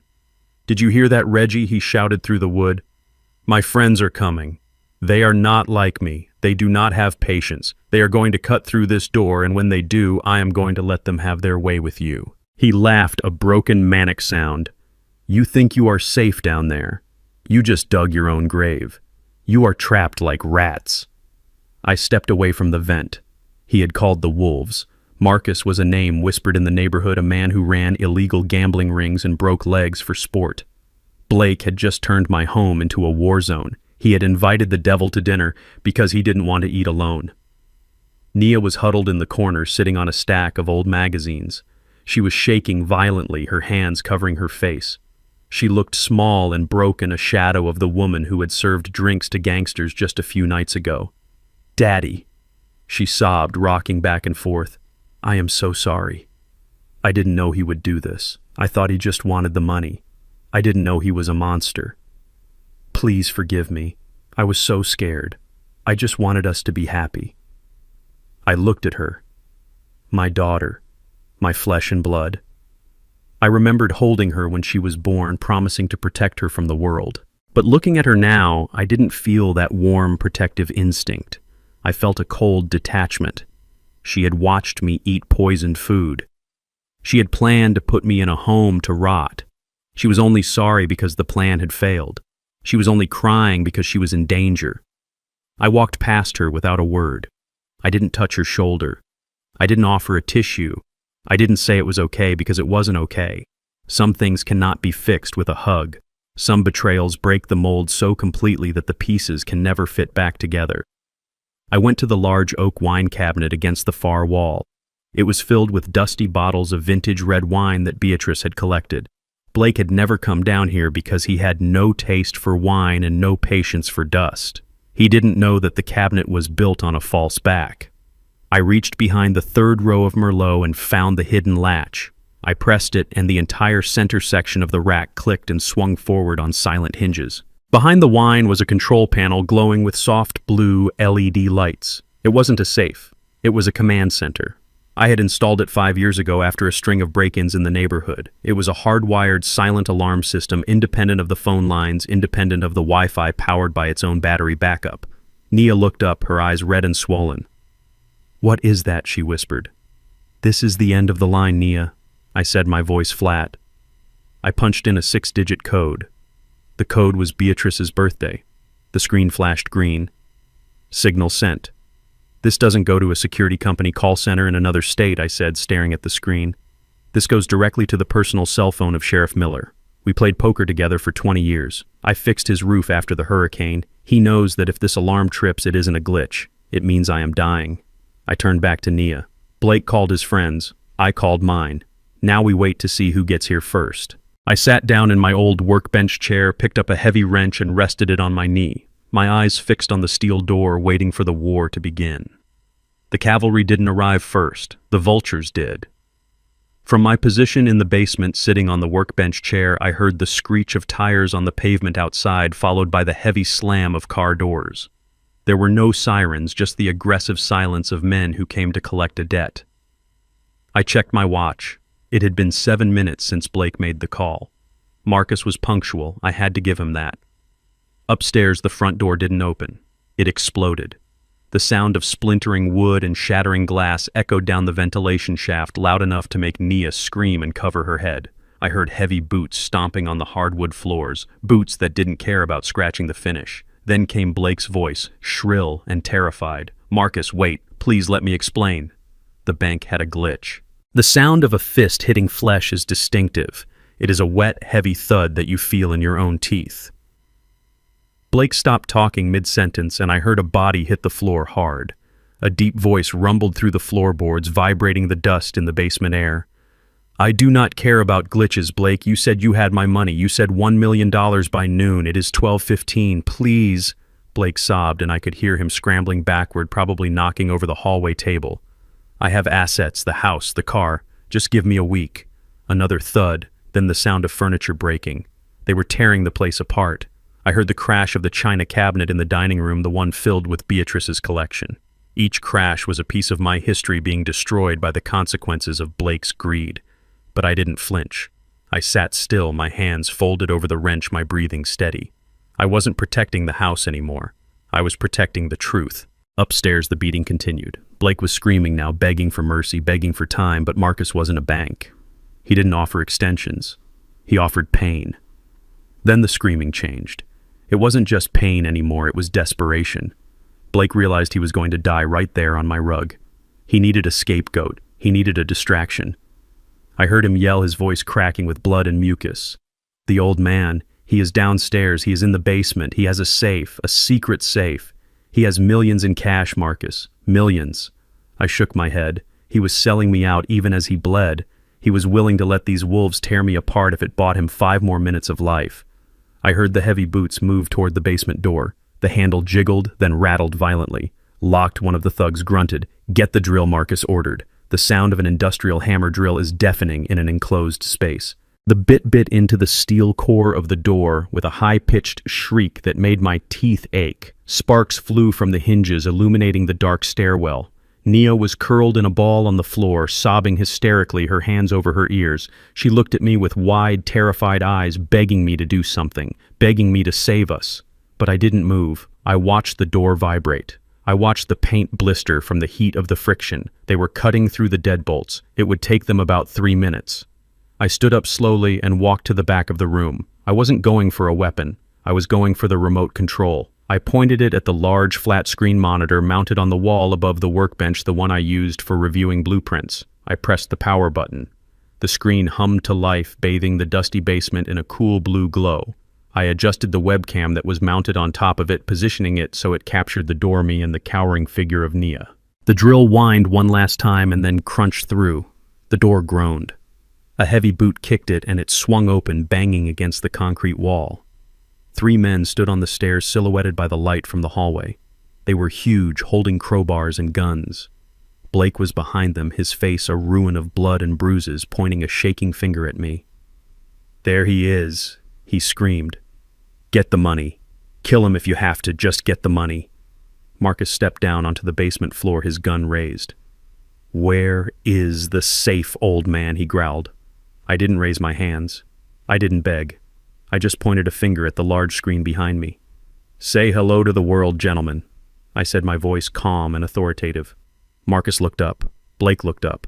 The thugs looked up. On the screen was a live video feed. But it wasn't just a mirror image. It was the interface of Facebook Live and YouTube simultaneously. The red live icon was pulsing in the corner, and next to it was the viewer count. 15,000 people. The numbers were climbing by the second. The chat box on the side was scrolling so fast, it was a blur of text. "Call the police. Those are guns.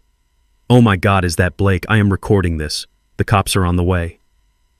I had started the stream the moment I heard the car doors slam upstairs using the hidden cameras I had installed in the living room. The world had watched Marcus break down my door. They had watched him beat Blake. They had heard Blake order my execution.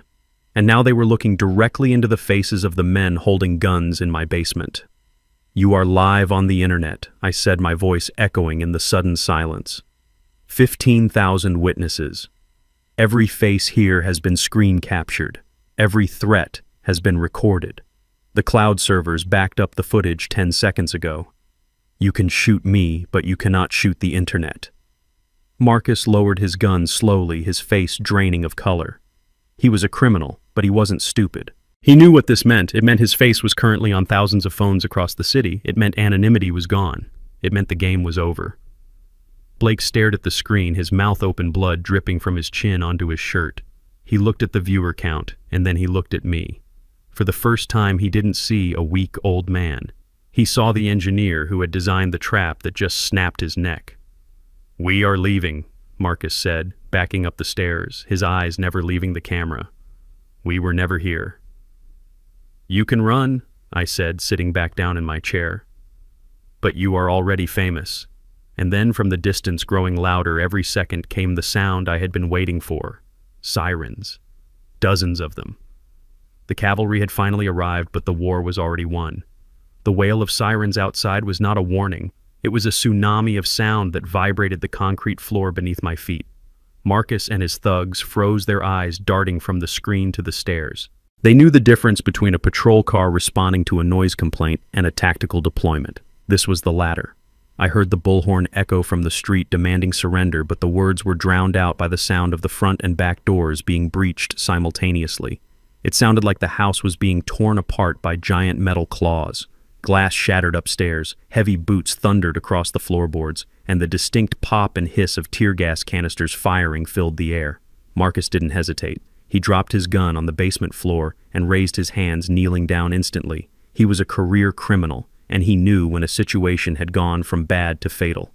His thugs followed suit, dropping crowbars and pistols, terrified of the red laser dots that I imagined were already sweeping the windows upstairs. But Blake didn't kneel. Blake was not a professional criminal. He was a desperate amateur fueled by adrenaline and the terrifying certainty that his life was over. He looked at the stairs where white smoke was beginning to drift down, carrying the stinging scent of chemical agents. He looked at me sitting calmly in my chair, and then his gaze fell on Nia. The first SWAT officer appeared at the top of the stairs, clad in black armor, a rifle raised. "Police, get down on the ground!" he screamed, his voice distorted by a gas mask. Marcus and his crew lay flat. But Blake moved with a speed born of pure panic. He didn't run toward the police. He ran toward Nia. He grabbed her by her hair, yanking her up from the floor with a violence that made her scream. He spun her around, pulling her body against his, using her as a shield between him and the rifles at the top of the stairs. He raised the chef's knife, the same one he had threatened me with earlier, and pressed the blade against the soft skin of her throat. "Back off," he screamed, his voice cracking into a high-pitched shriek of hysteria. "I will kill her. I swear to God I will open her up. Get back or she dies." The officers froze. The red laser sights danced on Blake's forehead, but they couldn't take the shot. He was moving too much, shaking Nia like a rag doll, keeping her head right in front of his own. I stood up slowly, my hands raised, showing the police I was unarmed, but my eyes never left Blake. "Blake, let her go," I said, my voice steady despite the terror gripping my heart. "It is over. There is nowhere to go." He turned the knife slightly, and a thin line of red appeared on Nia's neck. "Shut up, old man," he spat, saliva flying from his mouth. "This is your fault. You did this. You ruined everything. I just needed the money. Why couldn't you just die? Why did you have to be so stubborn?" Nia was sobbing, but she wasn't looking at the knife. She wasn't looking at the police. She was looking at me. Her eyes were wide, filled with tears and a profound realization. In that moment, the spell broke. The manipulation, the lies, the gaslighting, it all dissolved. She saw the man holding a knife to her throat, not as her husband, but as the monster he had always been. And she saw me not as a burden, but as the father who had tried to warn her. "Daddy," she whispered, her lips barely moving. "I am sorry. Please forgive me." It was the apology I had waited years to hear, but it came at the edge of a blade. I looked at her, and I tried to send every ounce of love and forgiveness I had left in my soul through my eyes. I wanted her to know that despite the poison, despite the betrayal, she was still my daughter.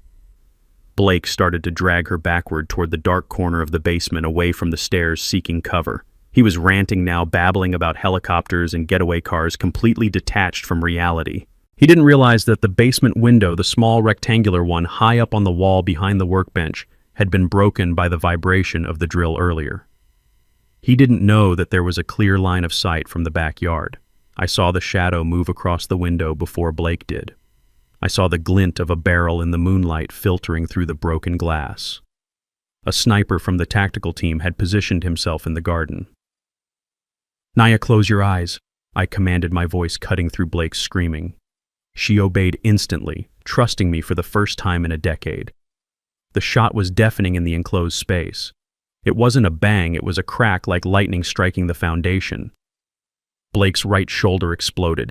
The impact spun him around, throwing him away from Nia and slamming him against the washing machine. The knife clattered to the floor, sliding across the concrete. Blake slumped to the ground, clutching his shattered shoulder, screaming in agony. The blood was bright red against his white shirt. He wasn't dead, but he was done. Nia collapsed to her knees, gasping for air, her hand flying to the small cut on her neck. Officers swarmed down the stairs, a tide of black uniforms and shouting voices. They were on Blake in seconds, Zip tying his hands behind his back, ignoring his screams of pain. They cuffed Marcus and his thugs, dragging them up the stairs. A medic rushed to Nia, checking her neck, wrapping a blanket around her shoulders. She was shaking violently in shock. She looked up at me, reaching out a trembling hand. I walked over to her. I didn't hug her. Not yet. I squeezed her hand once hard, just like I had done upstairs before we went into battle. It was a promise that we survived. I turned away from her and looked at Blake. He was writhing on the floor, his face gray with shock. He looked up at me, his eyes filled with hate and fear. I walked toward him. The officers tried to guide me away, but I shrugged them off. I walked right up to him. I stepped over his legs, looking down at him like he was a stain on my floor that needed to be scrubbed out. "I told you, Blake," I said softly so only he could hear. "I built this house, and I just buried you in it." I walked up the stairs, out of the basement and into the flashing lights of the living room, leaving the darkness behind me forever.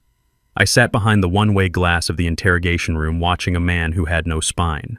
Blake sat at the metal table, his right shoulder heavily bandaged and his arm in a sling from the sniper round that had taken him down. He looked pale and sweaty, the pain meds clearly wearing off, but his mouth was still moving fast. I listened to the audio feed through the speakers in the observation room, standing next to Sheriff Miller. I expected Blake to lawyer up or stay silent, but I should have known better. Cowards do not stay silent when they think they can talk their way out of a cage. Blake was singing, but he wasn't confessing. He was blaming.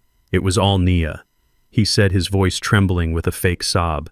"She is the one who hated him. She has hated him for years. She said he was controlling. She said he was ruining our marriage. I just wanted to move away, but she insisted we needed the money. She bought the poison. She put it in his food. I tried to stop her, but she threatened to leave me."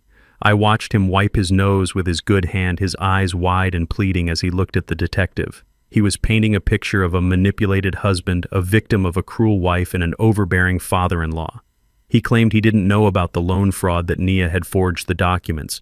He claimed the casino night was Nia's idea to raise money to pay off debts he didn't know she had. It was a masterclass in gaslighting. He was willing to send the mother of his child to prison for life just to shave a few years off his own sentence. He looked at the detective and said, "I love that old man. I respected him.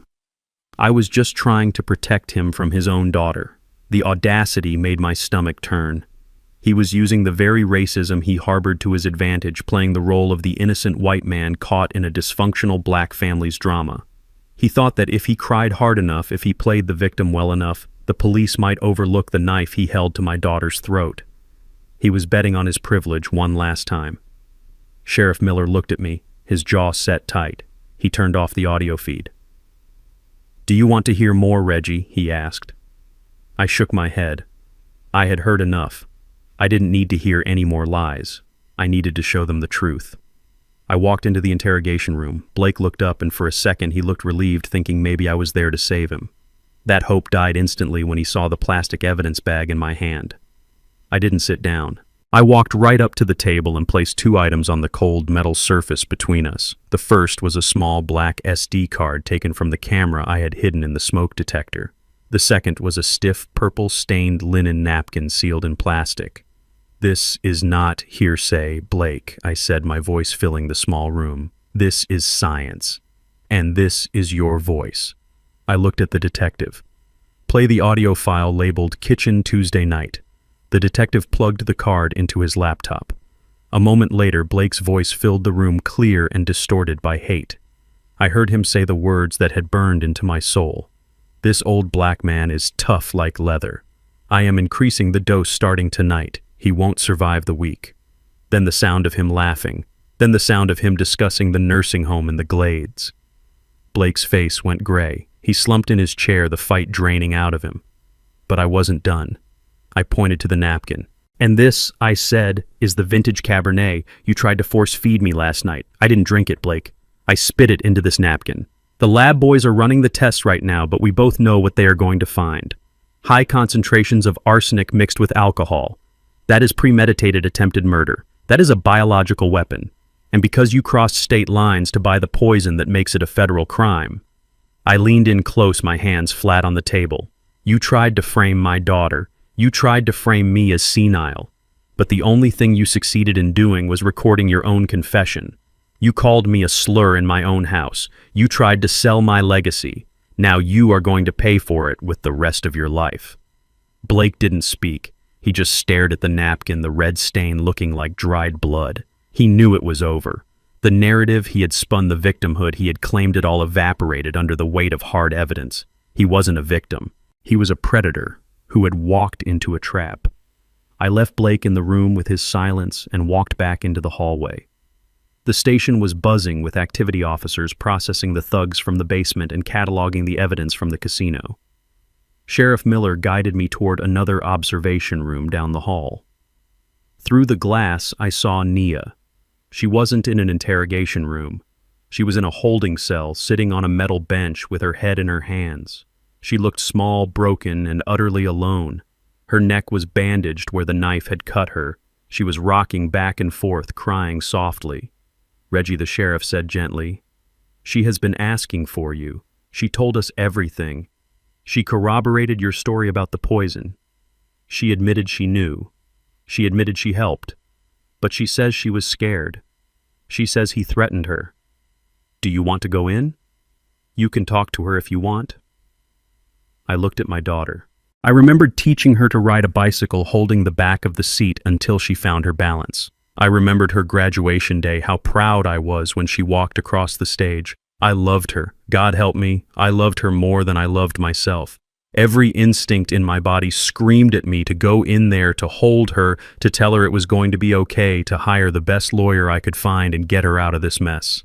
But then I remembered the kitchen table. I remembered her voice saying, "I do not want to watch him suffer, I just want him out of the way." I remembered her serving drinks to the men who were destroying my home. She hadn't been a hostage. She had been a participant. She had watched her husband poison her father day after day, and she had said nothing. She had chosen her comfort over my life. If I saved her now, I wouldn't be helping her. I would be enabling the weakness that had nearly killed us both.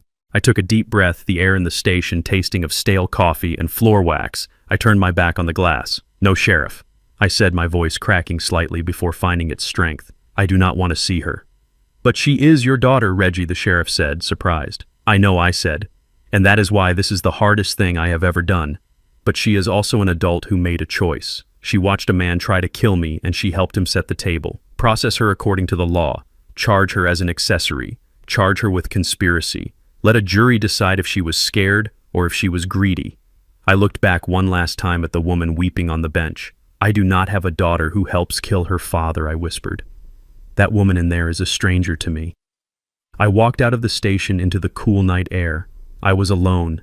My house was a crime scene. My family was in cells. My heart was broken. But I was alive, and for the first time in a long time, I was free. 6 months of legal maneuvering had transformed the monster who tried to kill me into a victim. I sat in the front row of the gallery watching the performance of a lifetime. Blake sat at the defense table wearing a sweater vest and wire-rimmed glasses, looking more like a misunderstood graduate student than a man who had poisoned his father-in-law. His lawyer, a high-priced shark paid for by liquidating the last of Blake's hidden assets, was pacing in front of the jury box, weaving a tale of tragedy. He didn't deny the poisoning. He didn't deny the fraud. He denied the intent. He argued that Blake was suffering from a dissociative psychotic break induced by the extreme stress of the gambling debts. He painted a picture of a man hunted by the mob, his mind fracturing under the threat of violence until he could no longer distinguish right from wrong. "He is not a murderer," the lawyer bellowed, pointing a finger at Blake, who hung his head in practiced shame. "He is a desperate man who snapped. He was not trying to kill Reginald Carter out of malice. He was trying to solve an impossible equation in a broken mind. He believed he was saving his family from the loan sharks. He needs a hospital, not a prison cell." I listened to this narrative and felt a cold fire in my gut. It was insulting. It was a mockery of the precision Blake had used. A psychotic man doesn't research chemical half-lives. A broken mind doesn't forge a signature with a steady hand. A victim doesn't hold a knife to his wife's throat and use her as a human shield. I looked at the jury. They were listening. Some looked sympathetic. Blake was young, white, and handsome. He fit the profile of someone who deserved a second chance in their eyes. I realized then that the truth wasn't enough. I had to dismantle his character the same way I dismantled a faulty bridge. I had to show them the cracks in the steel. When the prosecutor called my name, I walked to the witness stand with the same steady gait I used to walk beam lines 50 stories in the air. I placed my hand on the Bible and swore to tell the truth. But I wasn't there to tell a sob story. I wasn't there to cry about my broken heart or my betrayed trust. Tears make people uncomfortable. Facts make them listen. The defense attorney tried to rattle me during cross-examination. He asked about my relationship with Nia, about my grief over Beatrice, about my own mental state. He wanted to make me look emotional, unstable, and vindictive. "Mr. Carter, do you not feel any sympathy for the pressure your son-in-law was under?" he asked, his voice dripping with condescension. I leaned into the microphone. My face was a mask of stone. I didn't look at the lawyer. I looked directly at the jury. "Sympathy is an emotion," I said, my voice devoid of any inflection. "Let us talk about data." On October 4th at 7 p.m., Blake purchased 3 ounces of arsenic trioxide from an online supplier using a burner phone. He didn't buy it in a panic. He used a VPN to hide his IP address. That is calculation, not psychosis. On November 2nd, he forged a deed of trust. He practiced my signature 47 times on a legal pad we found in his desk. That is repetition, not a break from reality. On the night of the raid, he checked his watch 3 times while waiting for the loan sharks. He wasn't hallucinating. He was managing a schedule. I pulled a piece of paper from my pocket. The lethal dose of arsenic for a man of my weight is 120 milligrams. The toxicology report showed I had ingested 80 milligrams over 3 weeks. He wasn't trying to kill me in a fit of rage. He was mathematically keeping me just below the threshold of death to induce symptoms of dementia so he could steal my property. That is not insanity, sir. That is engineering. The courtroom went silent. I saw the jurors' faces change. The sympathy evaporated, replaced by a cold realization. They weren't looking at a sick boy anymore. They were looking at a predator. Blake stared at me, his mask slipping, his eyes filled with the same hatred I had seen in the basement. I held his gaze. I let him see that his narrative had just crashed against the wall of my logic. The jury deliberated for less than 4 hours. When they returned, the foreman did not look at the defense table. That was the tell. I sat perfectly still, my hands folded in my lap as the judge asked for the verdict. In the matter of the State versus Blake Anderson on the charge of attempted first-degree murder, we find the defendant guilty.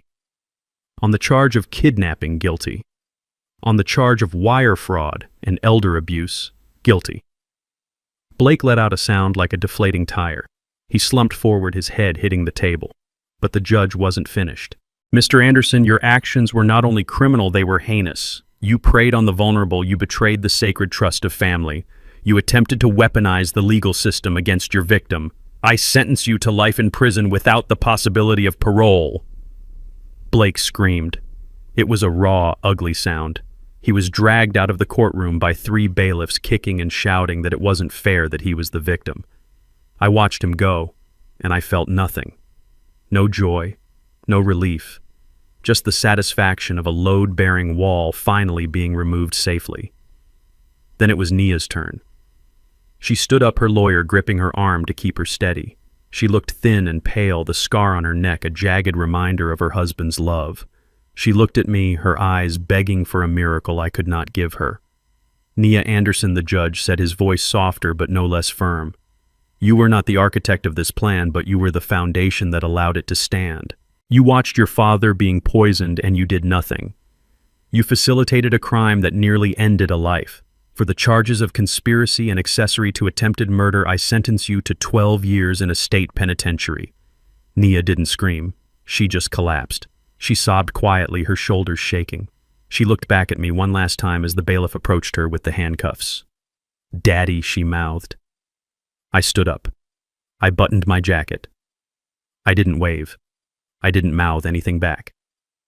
I turned my back on the court, on the weeping woman who used to be my daughter, and on the empty chair where a monster had sat. I walked down the center aisle, my footsteps echoing in the silence. I pushed open the heavy oak doors and stepped out into the blinding afternoon sun. The air tasted clean.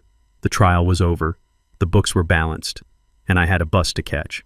The for sale sign didn't stay on the lawn for 24 hours.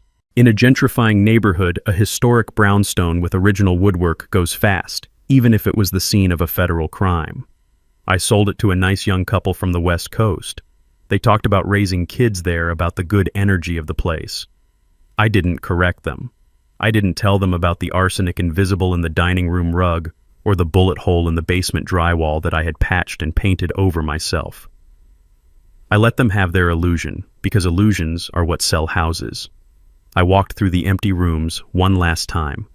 My footsteps echoed against the bare walls, sounding like gunshots in a canyon. I went to the kitchen where Nia had watched me eat poisoned soup. I felt nothing. No nostalgia. No sadness. Just the cold clarity of a man who knows that a house is just wood and brick held together by tension and compression. Without trust, it is structurally unsound. I went to the basement. The new steel door I had installed was still there, a monument to my survival. I touched the cold metal. This wasn't my home anymore. It was a mausoleum for the man I used to be. I signed the closing papers on the kitchen island, leaving the keys for the new owners. I walked out the front door and didn't look back. I didn't want to remember the garden Beatrice loved. I didn't want to remember the porch where I taught Nia to tie her shoes. I wanted to burn the blueprints and start over on a blank sheet. With the money from the sale plus the untouched millions in my secret accounts, I went shopping. But I didn't buy another house. I didn't want roots. I wanted wheels. I bought a 45-foot luxury RV. It was a beast of engineering with solar panels, satellite internet, and a kitchen better than the one I just sold. It was freedom made of chrome and steel. I drove it to the old tenement building on 4th Street. Mrs. Higgins was waiting on the curb, sitting on her floral suitcase. She had sold her apartment too. She said the neighborhood had too many ghosts now and the rent was getting too high for a fixed income. We weren't lovers. We were two old soldiers who had survived the same war. She looked at the RV and let out a low whistle, shaking her head. "You are trying to show off Reggie," she said, climbing into the passenger seat. I smiled for the first time in months. "I am not showing off," I said, starting the engine. "I am just making sure the suspension can handle us." She laughed, a dry, raspy sound that made the cab feel warmer. We had a map spread out on the dashboard. No destination, just lines on paper. We talked about seeing the Grand Canyon. We talked about eating lobster in Maine. We talked about everything except the people we left behind in prison cells. We had an understanding. We didn't look in the rearview mirror. We only looked through the windshield. She was the only person in the world who knew the whole truth. She was the one who handed me the key. She was the one who slapped me awake when I wanted to die. She wasn't blood, but she was more family than the people who shared my DNA. As we hit the highway, the city skyline began to shrink behind us. I watched the skyscrapers turn into toys and then disappear into the smog. The sun was setting, painting the sky in violent shades of orange and purple. The road stretched out ahead of us, a gray ribbon of possibility. I gripped the steering wheel, feeling the hum of the engine vibrating through my arms. It felt powerful. It felt like life. I thought about Blake sitting in a concrete box, realizing that his arrogance was his cage. I thought about Nia waking up every day for the next 12 years knowing she traded her father for a lie. I didn't hate them anymore. Hate requires energy, and I needed my energy for the road. I felt a strange lightness in my chest. The arsenic was gone from my blood. The betrayal was gone from my heart. I was 71 years old and I was an orphan of my own making, but I had never felt more alive. Beatrice would have liked this. She always wanted to travel. I like to think she is riding shotgun right next to Mrs. Higgins, pointing out the landmarks. I looked at Mrs. Higgins dozing in the seat beside me, her mouth slightly open, snoring softly. That was peace. That was trust. People tell you that family is everything. They tell you that blood is thicker than water. They are wrong. Blood is just biology.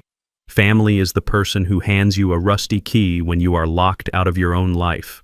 Family is the person who pulls you out of the dirt when you are poisoned. Family are the people who do not let you die in the dark. I had lost a child, but I had found a life. I turned up the radio, let the window down to feel the wind on my face, and drove straight into the horizon. The bridge was behind me, the road was ahead, and I was finally driving it on my own terms. I spent 40 years building bridges, but I learned that the most dangerous cracks are the ones you ignore in your own foundation. We are taught that family is a sanctuary, but sometimes it is just a cage with familiar faces. True loyalty is not inherited, it is earned through action. If someone is poisoning your peace, cut them loose even if they share your last name. You are not a burden to be managed or an asset to be liquidated. You are the architect of your own life. Do not be afraid to tear down the walls to find the sun again. If my story gave you the courage to check your own foundations, hit that like button and subscribe for more truth. And tell me in the comments, would you have forgiven Nia, or did she get exactly what she deserved?